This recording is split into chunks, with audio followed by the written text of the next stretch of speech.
मकर संक्रांतीच्या हार्दिक शुभेच्छा सर्वांना. येईल का जुळून नाते? इकडे दरवाजा तोडायला म्हणून एका माणसाने पोझिशन घेतली आणि मिताली दरवाजाजवळ आली. इथून पुढे मितालीने दरवाजा उघडला आणि पोझिशन घेतलेल्या माणसाने दरवाजा उघडण्यासाठी धडक दिली. एकच वेळ झाल्याने मिताली जोरात खाली पडली. स्वतःला कसंबसं सावरत त्या माणसाने मितालीवर पडण्यापासून वाचवलं, नाहीतर एखादं हाड मोडून ठेवलं असतं तिचं. मितालीला जोरात लागल्यामुळे तिने उठून त्या माणसाच्या कानाखाली मारलं. सगळेच एकदम शांत झाले. एक बाई पुढे आली. ती त्या माणसाची बायको होती. ए पोरी, एकतर बिल्डिंग मध्ये धुडगूस घालता रात्रीचा, सगळ्यांना त्रास देताय आणि वरून मारामारी करताय. तुम्ही मुली म्हणून मारता येत नाही याचा फायदा घेता. ती बाई हात वारे करत रागात बोलत होती. त्यांच्या मध्यस्थीसाठी चेअरमन पुढे आले. आता दिव्याही पुढे आली. चेअरमन त्यांना समजावायला आले होते, तुम्ही आवाज बंद करा आणि काय करायचं ते घरात करा, बाकीच्यांना त्रास नका देऊ. चेअरमन अजूनही त्यांचाच विचार करत होते. त्यांनी त्या बाईलाही मागे केलं, त्या माणसालाही बाजूला केलं. ह्या दोघींना आवाज बंद करून आत जायला सांगितलं. तोपर्यंत त्यांचा रूम मालकही आला. त्याने बघितलं तर खूपच मेस करून ठेवलं होतं ह्या दोघींनी. सगळे जमा झाले होते. कोणाला तरी मारलं होतं म्हणून तो टेन्शनमध्ये आला. एवढ्या रात्री तो मुलींना बाहेरही काढू शकत नव्हता. पण तो आत गेला आणि त्याने स्पीकर बंद केला. त्याबरोबर दिव्यालाही राग आला. तिने त्या रूम मालकाचीच कॉलर पकडली. एरवी समजावणारी मितालीही दिव्याच्या जोडीने दबंगगिरी करत होती. रूम मालकाची कॉलर पकडल्यावर चेअरमन पटकन पुढे आले. त्यांनी मध्यस्थी केली. दिव्याने त्या चेअरमनच्याच वाजवली. दिव्याचे हात तसेही वरतीच होते, पण आज विचित्रपणे दोघी नुसता धिंगा करत होत्या. मिताली आणि दिव्यावर लक्ष ठेवणारा माणूस नेमका बाहेर गेला होता, नाहीतर त्याने असं घडूच दिलं नसतं. त्याने निदान आदित्याने शिवला तरी सांगितलं असतं.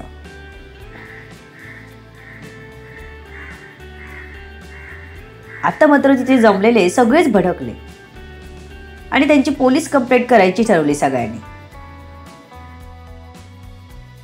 कारण जो समजावायला जातो त्यालाच मारतात या मुली म्हणजे काय? प्रत्येक माणसाची सहन करण्याची एक लिमिट असते. काही संबंध नसताना इथे राहतात, पण कधी कोणाच्या अध्यात मध्यात नसतात.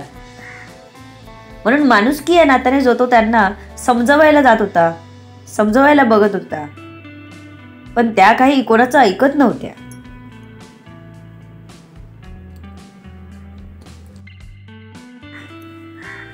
जेव्हा शेजारच्या काकूही पुढे येऊन बघू लागल्या, त्यांना समजावायचा प्रयत्न करू लागल्या, त्यांनाही दोघींनी उलटसुलट बोलू लागल्या, असं मंद बडबड करू लागल्या, तेव्हा मात्र त्याही मागे झाल्या. मग कोणीतरी एकाने पोलिसांना फोन केला. 10व्या मिनिटाला पोलीस हजर होते. लेडी पोलीस 2 आल्या. त्यांनी आधी मितालीला आणि दुसऱ्या दोघींनी दिव्याला पकडून वरात पोलीस स्टेशनला जायला निघाले. घरात पूर्ण पसारा झाला होता. बाजूच्या काकीने लगेच दरवाजा लावून घेतला, चावी स्वतःकडे ठेवून घेतली. दोघींची बडबड चालूच होती. लेडी पोलिसांशी दोघी हुज्जत घालत होत्या, सोडायला धडपड करत होत्या.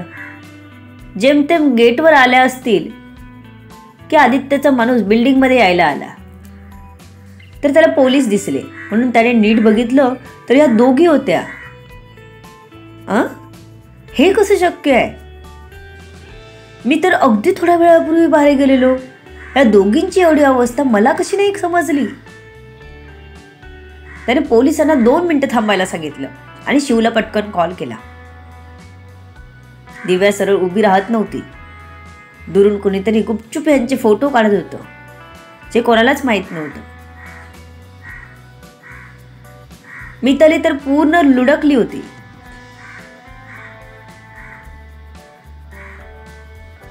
पोलीस त्या माणसाला पोलीस चौकीत यायला सांगू लागले. या दोघींना जबरदस्ती गाडीत बसवलं आणि त्याला पोलीस चौकीत यायला सांगितलं. शिव आणि आदित्य अगदी वाऱ्याच्या वेगाने तिथे आले, कारण रात्र झाल्याने रस्त्याला ट्रॅफिक नव्हतं की गाड्या नव्हत्या जास्त. पोलिसांची व्हॅन सुरू करायला पोलीस जाणारच की आदित्य गाडीतून उतरला. शिवसोबत फोनवर तो माणूस म्हणजे भास्कर सर्व माहिती देत होता. आदित्यला बघून पोलीस खाली उतरले. आदित्यशी बोलून बाहेरच्या बाहेर त्या दोघींना पोलिसांनी आदित्य आणि शिवच्या ताब्यात दिलं आणि निघून गेले. आदित्यने दोघींना त्याच्या ऑफिसमध्ये ठेवायचं ठरवलं, कारण कुठेही नेलं तरी मॉमला कळणार म्हणून तो काळजी घेत होता. सर्वात आधी त्यांची नशा उतरवणं गरजेचं होतं. त्याने डॉक्टरला बोलवलं. त्यांचं ब्लड सॅम्पल घ्यायला सांगून नशा कमी व्हायचं औषध द्यायला सांगितलं. सर, मला वाटतं आपण यांचं ब्लड टेस्ट करून त्यानंतरच कोणत्या प्रकारची ही नशा आहे हे समजेल. यांना आता झोपेचं इंजेक्शन देऊ शकतो, तुर्तास दुसरा उपाय काहीच नाही, डॉक्टर म्हणाले आणि त्यांचं ब्लड सॅम्पल घेतलं. दिव्याला आदित्यने तर मितालीला शिवने घट्ट पकडलं होतं. इथे आता काय धुमाकूळ घालायला नको म्हणून. तशी मिताली आता शांत झाली होती, पण दिव्या अजून उठून उठून पळत होती सारखी. तिला पूर्ण वेळ आदित्य घट्ट पकडून होता. त्याच्याकडे मध्येच रागाने तर कधी प्रेमाने बघत होती. तिची होणारी विचित्र पद्धतीने हालचाल आणि तिचा स्पर्श आदित्यला जास्तच अस्वस्थ करत होता. जसा इंजेक्शनचा असर झाला, दिव्याने आदित्यच्या खांद्यावर मान टाकली. तिला शांत बेडवर झोपून त्याने आपल्या माणसांना दोघींच्या रूमवर पाठवलं. ठेवलेल्या माणसाला, भास्करला, आदित्यने 2 शब्द ऐकवलेच. तो काहीच बोलला नाही. कदाचित तो लवकर आला असता तर इतकं काही झालं नसतं. बुके, केकचा खालचा पुट्टा, वरचा रॅपर कचऱ्याच्या डब्यात होता. केकचा काही भाग तिथे क्रीम येथून तिथेच पडला होता. सर्व कलेक्ट करून रूमचे सर्व बाजूने फोटो घेऊन जे तिथे काही दिसलं संशयास्पद ते घेऊन टीम पुन्हा आदित्यजवळ आली. शिवने सांगितलं, बॉस, सकाळी पार्सल आलेलं. मला भास्करने सांगितलं होतं, पण दिव्याही मागवते ना जेवण, म्हणून मीच त्याला काही बोललो नाही. शिव म्हणाला. तुम्हाला तिथे काय मिळालं? आदित्यने विचारलं. शिवचं बोलणं ऐकून आदित्यने आपल्या टीमला विचारलं. सर, कचऱ्याच्या डब्यात आम्हाला तुमच्या नावाचा बॉक्स सापडला. बुकेवरही तुमच्या नावाचं लेबल होतं सर, त्याच्या टीममधील माणसाने सांगितलं. म्हणजे दिव्याला वाटलं मी पाठवलं आणि आज दिवसभर माझं बोलणंही झालं नाही तिच्याशी. मगाशी मी फोन केला तेव्हा उचलला नाही, म्हणजे तेव्हा हे सगळं चालू होतं. आदित्य अंदाज वर्तवत म्हणाला. दोघी शुद्धीत आल्याशिवाय काहीच कळणार नव्हतं. मिताली चांगलीच आपटली होती. ती नशा उतरल्यावरच समजणार होतं तिला. दोघी सध्या शांत झोपल्या होत्या. आपल्या आयुष्यात काय उलटापलट झाली याची कल्पना त्यांना नव्हती. आताची शांती उद्या त्यांच्या आयुष्यात नसणार. उद्या सगळ्यांना तोंड दाखवायला पण लाज वाटणार. ते नशीब आदित्य वेळेत पोचला नाही तर पोलीस कोठडीत रात्र काढली असती दोघींनी, आणि मग पश्चाताप करण्याशिवाय काहीच पर्याय नव्हता. असं काय खाल्लं होतं दोघींनी? केक तर खाल्ला होता, पण त्यांना इतकं काय झालं की त्यांनी इतका धिंगाणा घातला होता, आदित्यला कळत नव्हतं. वरवर बघता काही दिसत नसलं तरी त्यांच्या नावाने त्याने न पाठवलेलं पार्सल हीच एक खटकणारी गोष्ट होती.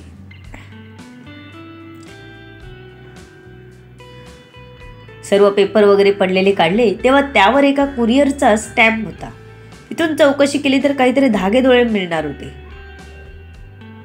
पण एवढी सगळी व्यवस्था केलेली असताना ह्या दोघींना कोणी त्रास द्यावा, फसवावं हे नवलच. उद्या या सगळ्याचा खुलासा होणार होता. आदित्य सर, काय वाटतंय? काय असेल त्यात? कोणी केलं असेल हे? तुमचं नाव वापरून कोणी कुरापत करायची हिंमत केली असेल? शिवने विचारला.